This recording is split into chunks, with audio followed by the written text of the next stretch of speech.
So hi guys and welcome back to another reaction video।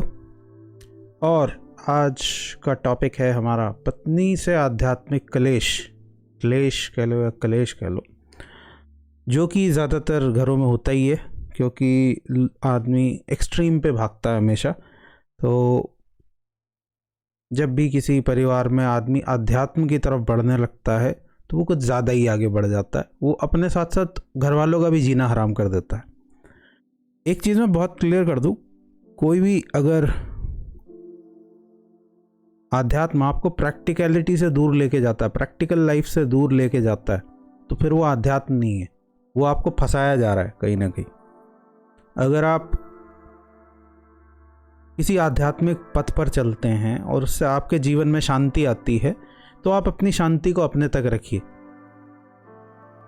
अगर कोई उस शांति से प्रभावित होगा तो वो आपके पास अपने आप आएगा, आपसे पूछेगा कि भैया आप ऐसा क्या कर रहे हो कि आप इतने शांत दिखाई देते हो, इतने खुश दिखाई देते हो, मुझे भी बताओ, मुझे भी करना है। लेकिन आप अपने आप ही सबको बता रहे हो। दूसरे ऐसे आदमी को लोग ज़्यादा देर तक बर्दाश्त नहीं कर पाते। उसकी वजह यह है कि ऐसा आदमी सिरदर्द हो जाता है, उसे देखते ही लोग दूर से भाग जाते हैं। और आज के टाइम पे आध्यात्मिक आदमी का सबसे बड़ा दिक्कत यही है, वो कहता है कि मैं समझाना चाहता हूँ लेकिन कोई समझने को तैयार नहीं है, क्योंकि उसे देख के ही लोगों को लगता है यार ये आ गया, ये सिर में दर्द करेगा अभी। चलो खैर, हम आ जाते हैं अपनी वीडियो के ऊपर और let's get started. So 3, 2, 1 here we go. अच्छा जी, प्रणाम। आपको सुनना शुरू करने से 1-2 महीने पहले मेरी शादी हो गई थी और लेट शुरू किया। समस्या क्या है कि हम दोनों बिल्कुल अलग अलग पोल्स है, काइंड ऑफ। लोग कहते हैं कि अपोजिट अट्रैक्ट करते हैं, बट शायद रियल लाइफ में ऐसा होता नहीं होगा। नहीं, ऐसा ही होता है। तो मेरा जो मैं स्पिरिचुअली थोड़ा बेंड होता हूँ हमेशा। मेरा एक्सपीरियंस तो यही कहता है, क्योंकि आई एम ऑल्सो मैरिड, तो मेरा एक्सपीरियंस तो यही कहता है कि अपोजिट अट्रैक्ट्स। थोड़ा समझता हूँ भौतिकता को, बाजार को, और उसके साथ क्या है कि वो बिल्कुल ही उस तरफ है कि नहीं सिर्फ अच्छा कपड़ा चाहिए, अच्छा खाना, अच्छी जगह घूमना। तो ये हमारे साथ हमेशा बीच में क्लैश होता है काइंड ऑफ। तो इसमें क्या बुराई है भाई? इसमें क्या बुराई है? अगर कोई अच्छा खाना चाहता है, अच्छा पहनना चाहता है, बस आपको इसके लिए बातचीत करनी है, रोकना नहीं है। मेरा और मेरी वाइफ के बीच में यही होता है, हम बातचीत करते हैं। आप हमेशा किसी को रोक के नहीं रख सकते।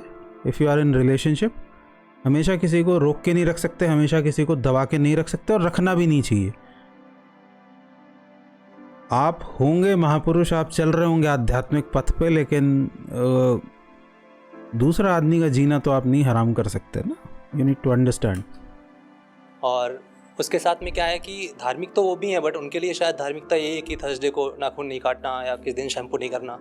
इस तरह की धार्मिकता उनके साथ होती है। तो इसमें भी हमारा क्लैश होता है कि मैं कहता हूँ कि ऐसा क्यों नहीं है, तो उस पर बहुत सारे वाद विवाद होते हैं हमारे आपस में।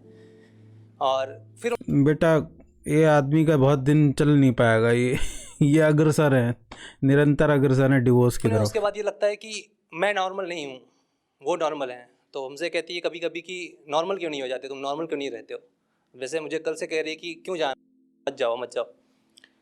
तो एक सवाल मेरा ये है कि इस क्लैश से कैसे हम मतलब बाहर निकलें या फिर दूर हों। थोड़ा सा follow up kind of question ही है उसका, और एक बड़ा क्वेश्चन है। उसके बाद दूसरा छोटा सा क्वेश्चन मेरा ये है कि थोड़ा फिलोसफिकल है कि अगर आत्मा को जन्म मरण के चक्र से मुक्त होना ही उसका लक्ष्य होता है, तो वो इसमें आती क्यों है और कैसे है, क्यों फंसती है इसमें।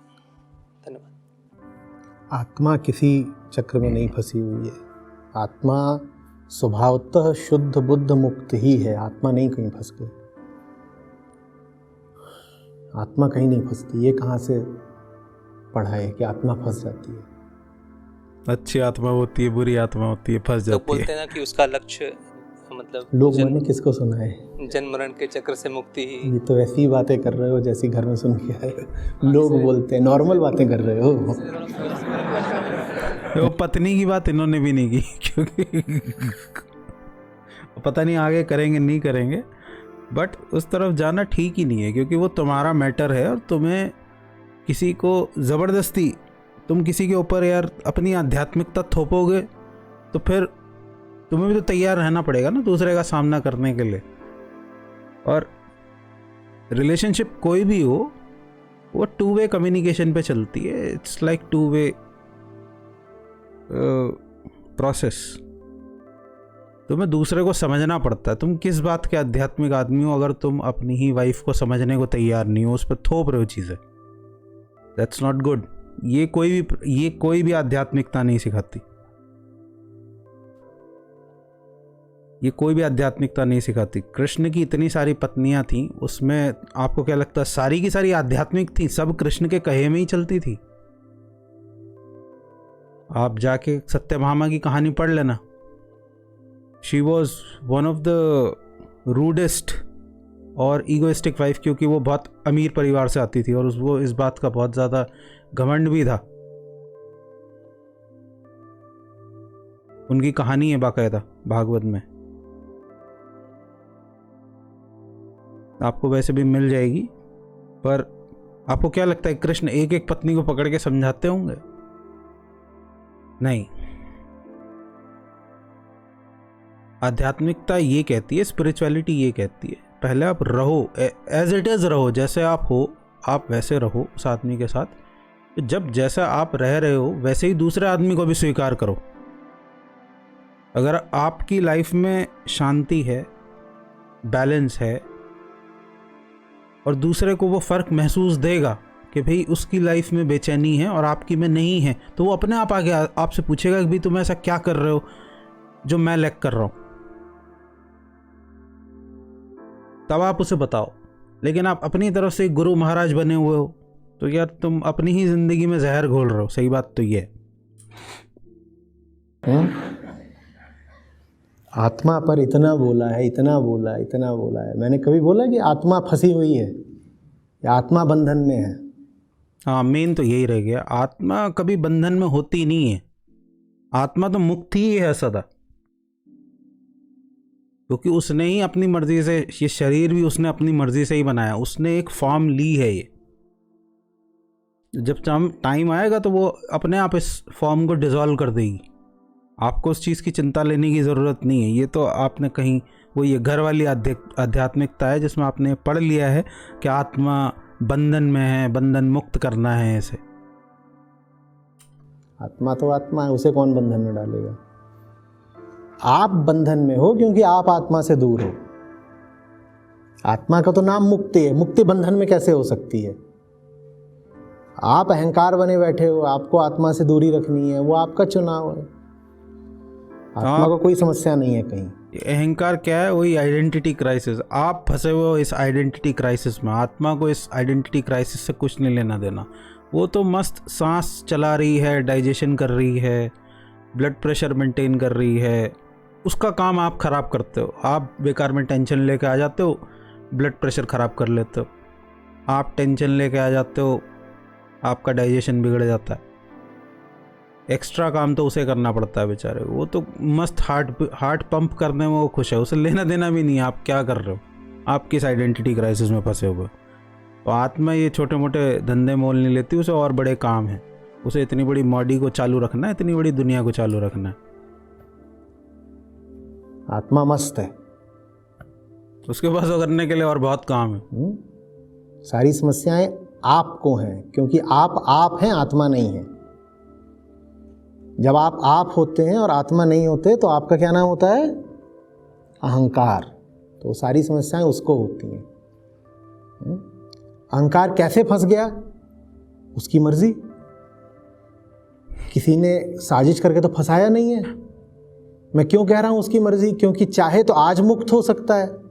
अब बेसिकली ये जो फंसने वाला खेल है ना, वो आप पे ज़्यादा निर्भर करता है। लोग ये पूछते हैं कि क्यों फंसा हुआ है? क्योंकि तुमने फंसा रखा है। बुद्ध ने तो बहुत सिस्टमैटिक तरीका बताया है भाई, आप के अंदर जीने की इच्छा है। ये जो फंसने का तरीका है वो क्या है? जिए चले जाने की इच्छा। आपके अंदर जीवन को जिए चले जाने की इच्छा है, आप इस आत्मा शरीर बनाए या ना बनाए उसे इससे कोई फर्क नहीं पड़ता, वो तो सदा रहने वाला एलिमेंट है। लेकिन आपके अहंकार की इच्छा होती है कि मैं अलग अलग तरीके से संसार को भोगूं, अलग अलग रूपों में आके भोगूं। कभी मैं उड़ूं, उड़ने की वासना बना लेता है तो पक्षी का शरीर धारण कर लेता है, खाने की इच्छा बना लेता है तो मनुष्य का शरीर मिल जाता है। मनुष्य का शरीर असल में एक ऐसा शरीर है जो सबसे ज़्यादा एक्सपीरियंस आपको दे सकता है। जितने लेवल के एक्सपीरियंस आपको यहाँ मिल सकते हैं इस बॉडी से मिल सकते हैं और किसी से नहीं मिल सकते। ये हाईएस्ट फॉर्म ऑफ एक्सपीरियंस को पैदा करती है एंड वैरायटी ऑफ एक्सपीरियंस को पैदा करती है, इसलिए इतना वैल्यूएबल है ये। वरना तो आत्मा को इससे कोई लेना देना नहीं। चाहत अगर नहीं है तो आप जानो, किसी बाहर वाले ने तो आज्ञा नहीं दी है कि फंसे रहो। आज चाहो तो आज़ाद हो जाओ। क्यों नहीं आज़ाद होना? क्योंकि कुछ और है जो ज़्यादा प्यारा लगता है। तो फिर ये मत पूछो ना कि मैं क्यों फंसा हूं, ये कहो मैं फंसा हूं ही नहीं। इसीलिए बुद्ध ने क्या कहा है, बार बार बुद्ध ने ये बात कहा है कि मुक्ति की बात मत करो, कैसे फंसे हो इसकी बात करो। ये समझ लो कि फंसे कैसे हो, उलझे कैसे हो। अगर ये समझ गए तो फिर मुक्त तो अपने आप हो जाओगे। मुक्ति के लिए कुछ करना नहीं पड़ेगा, मेहनत लगती है ये समझने में कि उलझे कैसे हो। वही तो हो रहा है आपके साथ जो आप चाह रहे हो। आपको मुक्ति से ज्यादा कुछ और प्रिय है, जो आपको प्रिय है वो आपको मिल रहा है। सबको पूरी छूट है, जो चाहोगे मिलेगा, पूरी आज़ादी है।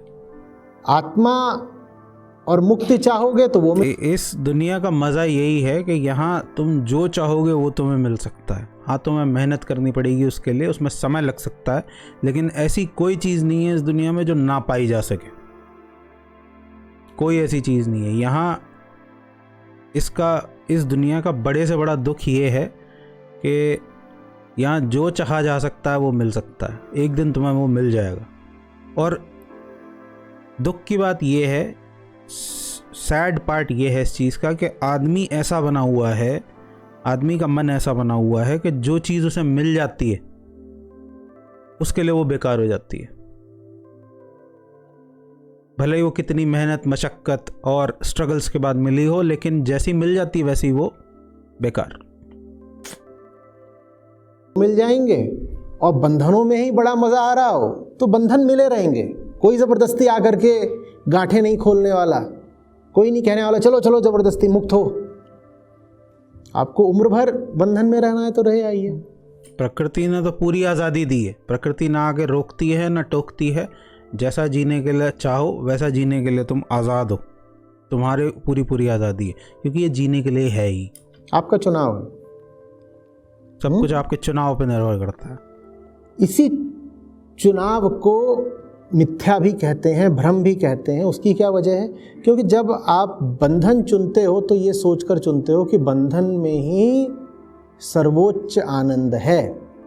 ये आपकी धारणा मिथ्या है। इसीलिए जो पूरी सांसारिक गति है उसको मिथ्या कहा गया है, संसार को ही मिथ्या कहा गया है। क्योंकि हम अपने लिए संसार चुनता ही ये सोच करके है कि संसार में कुछ ऐसा मज़ा आ जाना है जो मुक्ति में नहीं मिलना है। आम आदमी को यही लगता है ना कि दुनिया में कुछ ऐसा रसीला जायका होगा जो त्याग में नहीं है। ये बात झूठी है। ये बात किसी भी प्रयोग या अनुभव से सिद्ध नहीं होती, इसलिए संसार को मिथ्या कहा गया है। संसार को जब मिथ्या कहा जाए तो उसको ऐसे सुनिए कि सांसारिकता मिथ्या है। सांसारिकता का अर्थ है संसार में वो खोजना जो दे पाने की सामर्थ्य संसार में है नहीं, वो मिथ्या है। आप वहाँ जो तलाश रहे हो वहाँ है ही नहीं तो नहीं मिलेगा, आपकी खोज व्यर्थ जाएगी। कहाँ से मिलेगा? गलत जगह खोज रहे हो। आत्मा अपनी जगह है, आत्मा को कोई समस्या नहीं। सब कुछ खत्म हो जाएगा तो भी आत्मा कोई समस्या नहीं रहेगी। और बना लेगी, 150 ब्रह्मांड खड़े हो जाएं आत्मा को तो भी कोई समस्या नहीं रहेगी।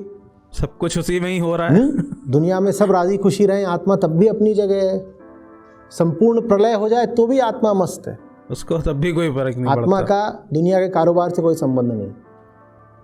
आपके सुख दुख आपके लिए हैं, आत्मा के लिए नहीं। उसे कोई लेना देना भी नहीं है। और आत्मा गंदी हो गई, आत्मा परेशान हो गई, आत्मा पर कर्मफल का प्रभाव पड़ गया, ये सब बातें व्यर्थ हैं। आत्मा कष्ट में है। आपका कर्मफल आप भोगते हैं, आत्मा नहीं भोगती। आत्मा तो अंतिम शुद्धतम बिंदु है, जिस तक कोई अशुद्धि पहुंच ही नहीं सकती। आपकी सारी अशुद्धियां आपने अर्जित करी हैं, वो आपको प्रभावित करेंगी।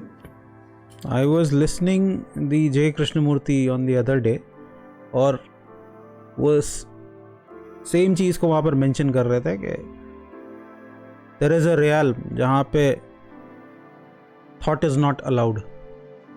एक ऐसा realm है आपके माइंड का जहाँ पे थॉट अलाउड ही नहीं है। क्या आप वहाँ तक पहुँच सकते हो? Then he is referring to meditation। That is आत्मा real को थोड़ी, meditation। आत्मा तो वहां बैठी है। उसके पास चेतना की विचार, उसके जगत में, आत्मा के जगत में विचार की कोई एंट्री नहीं है, कोई जगह नहीं है वहां पे।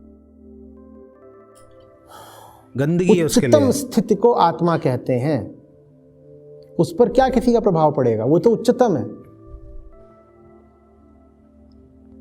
ठीक है।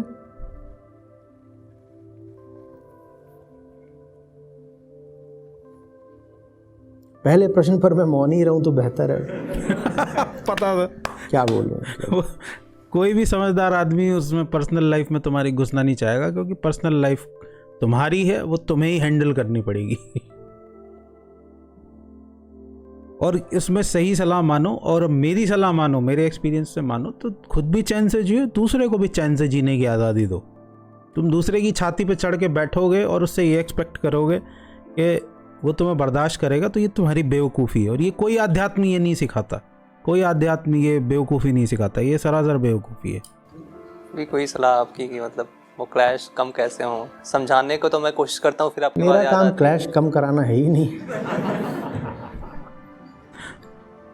वो ठीक है कि ऑपोजिट पोल्स अट्रैक्ट, लेकिन वो कहानी पूरी नहीं बताई ना किसी ने आपको। They attract and then they destroy each other. 2 electron और 2 प्रोटॉन हो, या 1 इलेक्ट्रॉन है 1 प्रोटॉन है, वो निश्चित रूप से एक दूसरे की ओर खींचेंगे, और खींच के फिर एक दूसरे को क्या कर देंगे? खत्म कर देंगे, न्यूट्रलाइज ना वो बचेगा ना वो बचेगा, दोनों नष्ट हो गए। तो बताने वाले आपको हमेशा आधी कहानी बता देते हैं कोई पिक्चरों बचता में। नहीं है वहाँ पे। आप वो आधी कहानी देख के कूद पड़ते हो कि हम भी, पूरी बात कोई बताता नहीं है। 2 शरीर एक जान हो जाए। भाई एक इंसान होता है,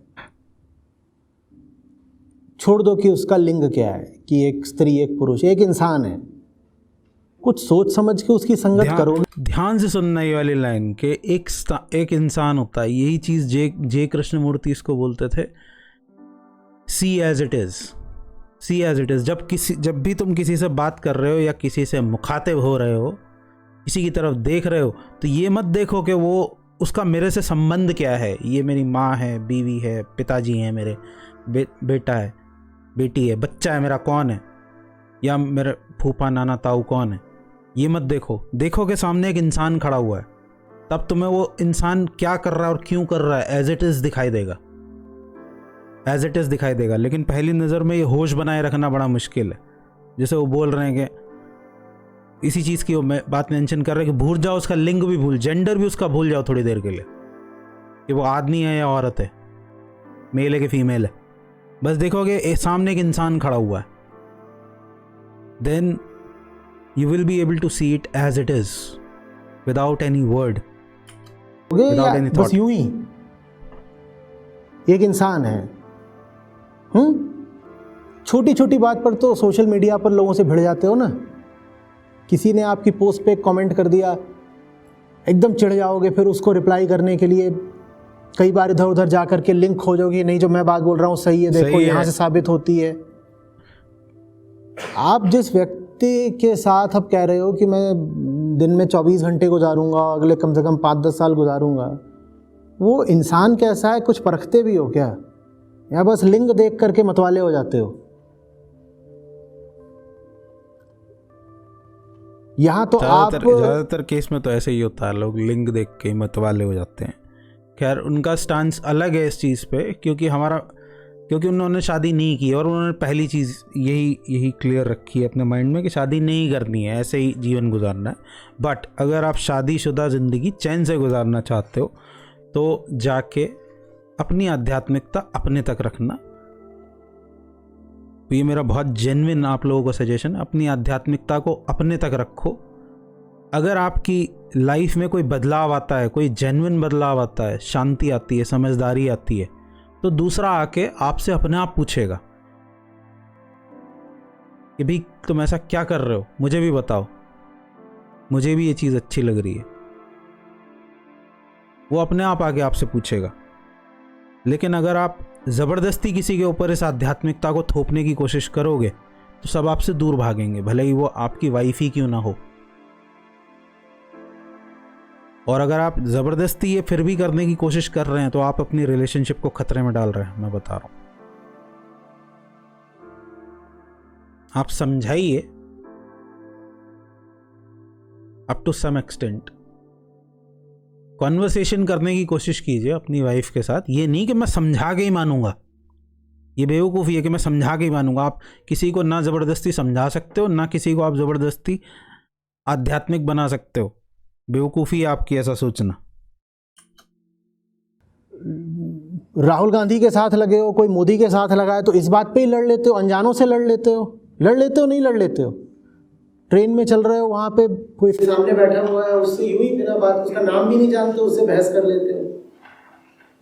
और जिस व्यक्ति को अपने घर ला रहे हो या जिसके साथ अब उसके घर में प्रवेश कर रहे हो, कभी तुमने देखा कि उसके खोपड़े में उसकी धारणाएं कैसी हैं, उसकी क्या मान्यताएं हैं, उसकी अपनी क्या राजनीति है, उसका क्या अर्थशास्त्र है, उसका समाजशास्त्र क्या है, ये सब कभी चर्चा ही नहीं करते। ऑडियो गड़बड़ है लग रहा है आगे की वीडियो में। तब तो बस शादी से पहले 1-2 महीने की डेटिंग पर्याप्त होती है। उस डेटिंग में भी क्या कोई बातचीत होती है, सामने सामने बैठे 2 मिनट बाद की फिर सहलाने लग गए एक दूसरे को। उसमें तुम्हें क्या पता चलेगा कि वो व्यक्ति आंतरिक तौर पर कैसा है। और उस सामने व्यक्ति है वो अपना लिंग मात्र तो नहीं है ना। किसी व्यक्ति का जो जेंडर होता है, क्या वही उसकी केंद्रीय पहचान होती है? उसके पास 100 और चीजें हैं। फिर जब उसको घर लेके आते हो तो पता चलता है इसके पास तो बहुत कुछ है। तुम्हें कौन सी चीज देखनी टीवी पे, वो कुछ और देखे जा रहा है। जिन चीजों से तुम जिंदगी में नफरत करते हो वो उसको बहुत प्यारी है। फिर एक के बाद एक राज खोलते हो, फिर कहते हो तो गड़बड़ हो गई। ये तो गड़बड़ हो गई।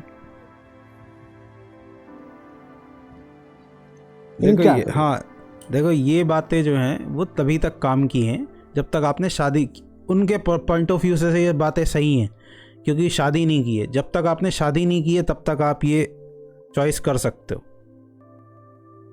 और ये बातें इस आदमी से करने वाली हैं भी नहीं, क्योंकि इस आदमी की जिस आदमी ने सवाल पूछा है ना यहाँ पे, उसकी शादी हो चुकी है।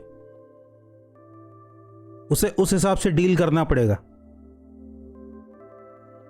अगर मैं उनकी जगह होता तो मैं ये सलाह नहीं देता या इस तरह की बातें मैं नहीं कर रहा होता। ये जो बात इस टाइम चल रही है ये उस आदमी के काम की है जिसने शादी नहीं की है।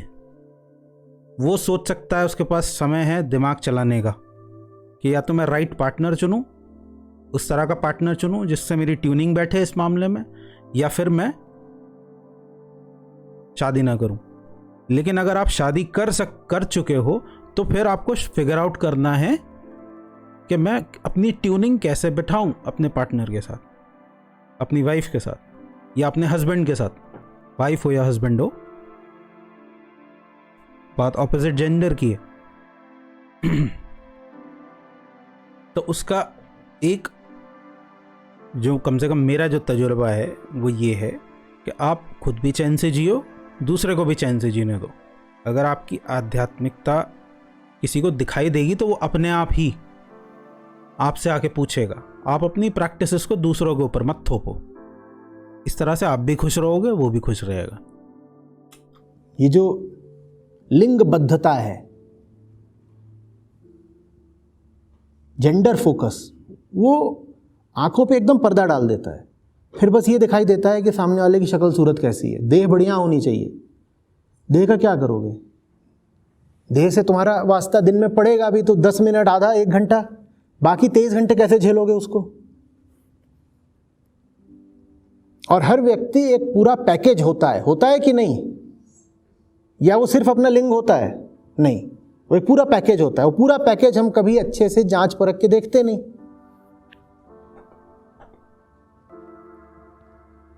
अगर ये पूरा जांच परखना है तो आपको फिर शादी से पहले रिलेशनशिप को स्टार्ट करना पड़ेगा। शादी उसका आउटकम है। पूरा ये जो पैकेज है ना, ये उस आदमी में क्या ऐसी चीज़ें हैं जो आपसे मैच करती हैं, क्या ऐसी चीज़ें हैं जो मैच नहीं करती हैं, उसके बाद कितना फ़र्क पड़ता है, जो चीज़ें मैच नहीं करती हैं वो कितना असर डालेंगी लाइफ पे, ये आप एनालाइज कर पाओ। तो उसके लिए आपको पहले रिलेशनशिप में जाना पड़ेगा। उसके बाद अगर आपको इंसान ठीक लगता है तो आप आगे शादी तक बात को लेके जा सकते हैं। ये देखते हो,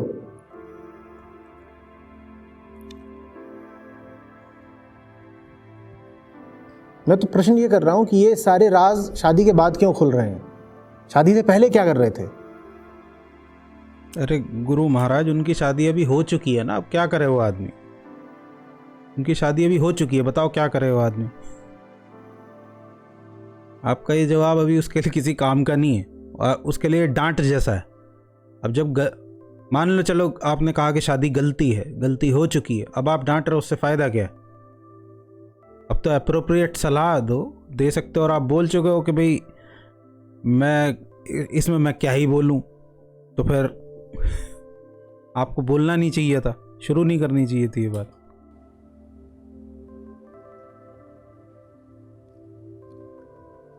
पहले पिक्चर देखते थे साथ में। अरे पिक्चर मत देखो, उसको देखो, उसकी भी बहुत बड़ी पिक्चर है। वो पिक्चर फिर बाद में खुलेगी तो कहोगे ये तो फ्लॉप है।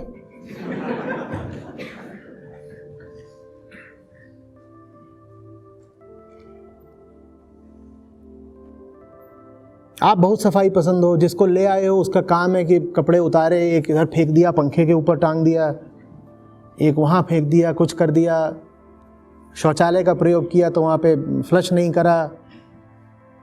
अब सोचो, आप अगर सफाई पसंद आदमी हो और किसी ऐसे को ले आए हो जो टट्टी बाथरूम गंदा करके छोड़ देता है, तो जियोगे कैसे बताओ? और ये बड़ी गहरी आदतें होती हैं, छूटती नहीं है। क्या बोलोगे उसको कि जा वापस जा, साफ करके आ? और ऐसा 2-4 बार बोल दिया तो फिर क्लैश और कलेश सब हो जाएगा। पर ये जांचने का मौका विवाह से पहले मिलता ही नहीं कि फलाना व्यक्ति शौचालय का उपयोग करने के बाद ठीक से फ्लश करता है कि नहीं। ये तो जांचा ही नहीं था, ये जांचा करो। क्योंकि ये सब चीजें ही बड़ी महत्वपूर्ण हो जानी है। ये बात ठीक है, क्योंकि इन छोटी छोटी चीज़ों के ऊपर बड़े बड़े झगड़े हो जाते हैं। कई दिन बात नहीं होती, लोग लिटरली इन्हीं बातों के ऊपर बात करना बंद कर देते हैं आपस में कि 3-4 दिन, हफ्ता बात ही नहीं की।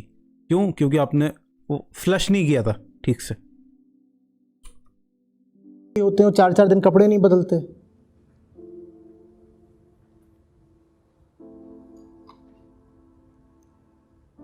फिर जब चौथे दिन बदलते हैं, समस्या उस दिन शुरू होती है।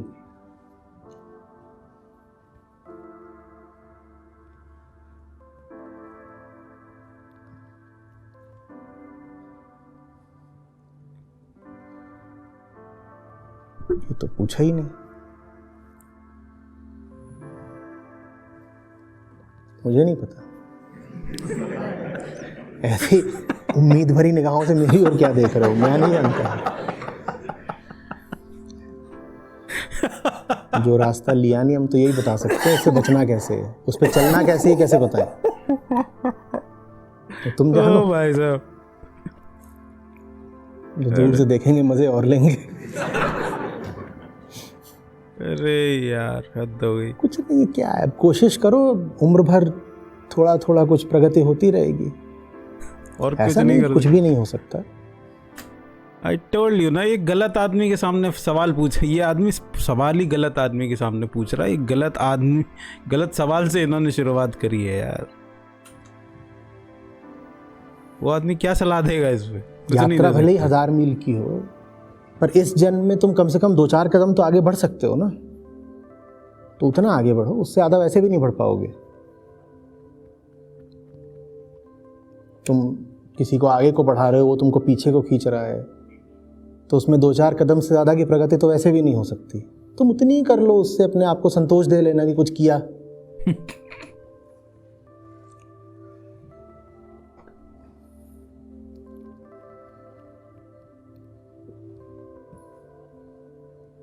पहले नहीं पता था नाखून किस दिन कट रहे हैं।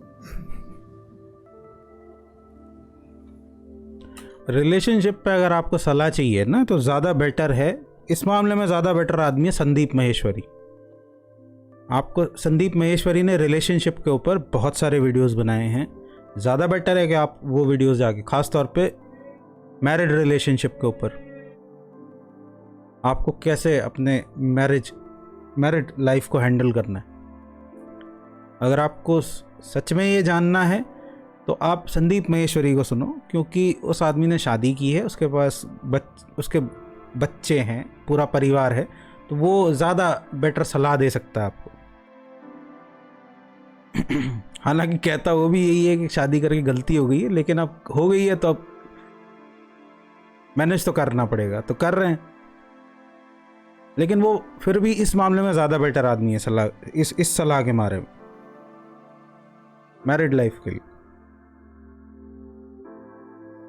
आचार्य प्रशांत ठीक आदमी नहीं है इस सवाल के लिए, तुमको डांट खाने ही मिलेगी, क्योंकि तुम गलत आदमी के सामने गलत सवाल पूछ रहे हो। या सिर्फ ये आदमी बहुत क्लियर है कि मुझे शादी नहीं करनी है, उससे अड़चन पड़ेगी, या करता तो ऐसा कोई आदमी ऐसा कोई मिलता जिसके उसके और मेरे विचार मिलते तो मैं उससे करता,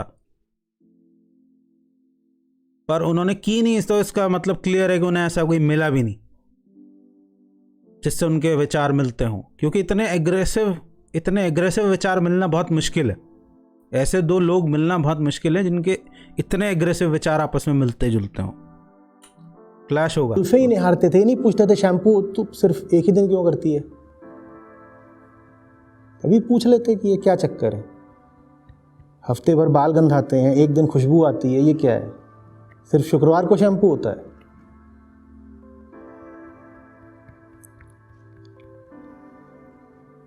अब तो वही है कि फिर पति से ज़्यादा अपने आप को अगर अध्यापक मान सकते हो तो मानो, प्रयास करो, समझाओ, अच्छी किताबें दो पढ़ने को, जो कुछ भी होता है आंतरिक विकास में सहायक, वो सामने ले आकर के रखो, प्रेरित करो। ना दो गुरुजी सलाह, आगे बढ़ेगी। ना दो गुरुजी उसका लाभ ये होगा कि दूसरे को सिखाने की चेष्टा में तुम्हारा अपना विकास और गहरा जाएगा, ये फायदा हो जाएगा।